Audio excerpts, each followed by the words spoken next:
Get me out of here! There's an egg! Welcome to In Defense of, making the case for overlooked, forgotten or derided movies in 5 minutes or less. Don't have 5 minutes? Here's 5 seconds.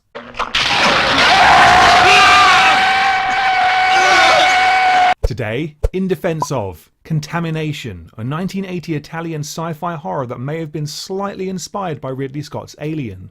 Don't call me baby, young man. And you don't call me a young man, babe.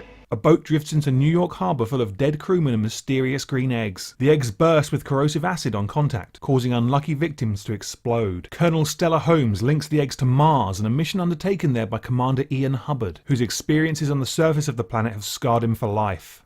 It's almost as if, it's almost as if he exploded.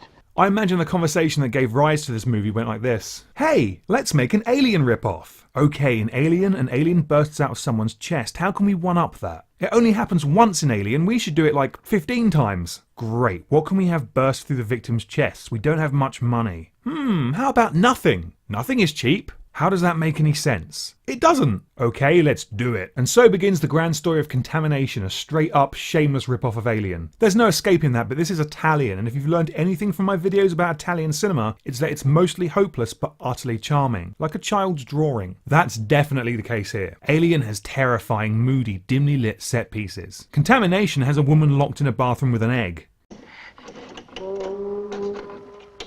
Such is the magic of low-budget Italian imitations. No money for a convincingly nightmarish spaceship set? Film it in coffee warehouses instead. No money for plausible, scary alien creatures? Never fear, some eggs will do. While these campy elements are hugely fun, I'm actually doing a disservice to the film. Contamination does have some great sets and creative cinematography to show them off. This is especially true of the opening on the boat, which is full of disgusting gore that the camera doesn't shy away from. It suitably sets the movie's tone. There actually is an alien creature too, and it's huge, and I've never seen anything like it. The Cyclops is a work of art, and while it's no xenomorph, it's pretty damn cool for a cheap puppet with a light for an eye. Louise Marlowe is our female lead as Colonel Stella Holmes. She's not great, but her character is a refreshingly progressive one. A female colonel who calls all the shots. In 1980, in the misogynistic hotbed that is Italian exploitation, Ian McCulloch is our male lead. He's a minor genre icon. An Oxford graduate and part of the Royal Shakespeare Company, his entire career was spent in British television with the exception of a trio of Italian exploitation films. His presence lends legitimacy to all three films, and his character here is meatier than in either of the zombie flicks. Hubbard is a broken down alcoholic astronaut who has seen something truly horrifying on Mars but is treated as a joke back on Earth. His realization that someone else believes him is a sincere highlight in an otherwise silly film.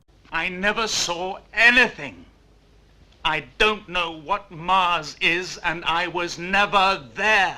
A lesser actor than McCulloch would surely do the scene no justice. This character, among other things, hints that Contamination wants to be taken seriously on some level. I suspect what we have on screen is director Luigi Cozzi's thoughtful attempt at science fiction filtered through the lens of a producer demanding he make Alien. While I'd be interested to see Cozzi's full vision, and I suspect it could be a really good movie, I'm perfectly happy with the gory fun we've got.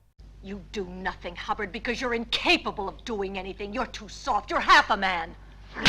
I've no idea how the aliens were planning to take over the world with immobile eggs, but I can't complain about them really, they're part of the movie's charm. What I can complain about is the plodding pacing that so much European output is associated with. Everything goes on a bit too long. A man reading ship logs, shots in slow motion, Hubbard hiding in a field. Low budget fare typically does this to pad a movie's running time, but Contamination actually runs 95 minutes. It's not like it needs padding. The first 30 minutes of the film zip along, then our characters work out that they have to go to a coffee factory in South America. Between them deciding this and arriving at said coffee factory, 45 minutes elapse. 45 minutes of not much. The last 15 minutes get back to the good stuff, but minus the presence of the alien Cyclops, it's much more a Bond film than a horror or sci-fi. I don't think this is inherently a bad thing, but it is a bit jarring.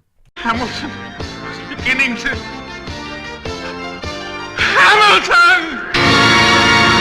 Alien obviously, but there's a lot of early 80s stuff that is more well known than perhaps it ought to be, purely because it was released in the wake of and to capitalise on the success of Alien and Star Wars. I'm thinking of films like Galaxy of Terror or even Battle Beyond the Stars. Contamination definitely has a place alongside these cult releases. She can order something for herself on room service. What, an ice cream?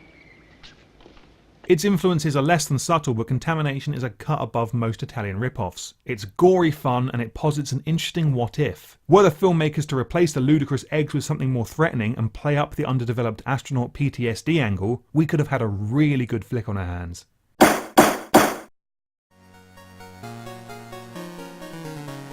Contamination wasn't a one-off for director Luigi Cozzi. His other films contain the same steal from a more popular movie framework. Did you like Star Wars? Then you'll love Star Crash, starring David Hasselhoff as a man who fires lasers out of his eyes. Did you think Arnold Schwarzenegger was great as Conan the Barbarian? Well, here's his famous bodybuilding rival Lou Ferrigno as Hercules. If you think Contamination shamelessly pickpockets Alien, may I present to you Alien 2 on Earth. Knocked out within a year of Alien's release, the kills in this one are pretty creative. Instead of a chest burster, there's a face burster, but I can't really recommend it. Just look up the death scenes on YouTube, unless you like watching people sitting around in dimly lit caves. In which case, watch The Descent, or the real Alien 2.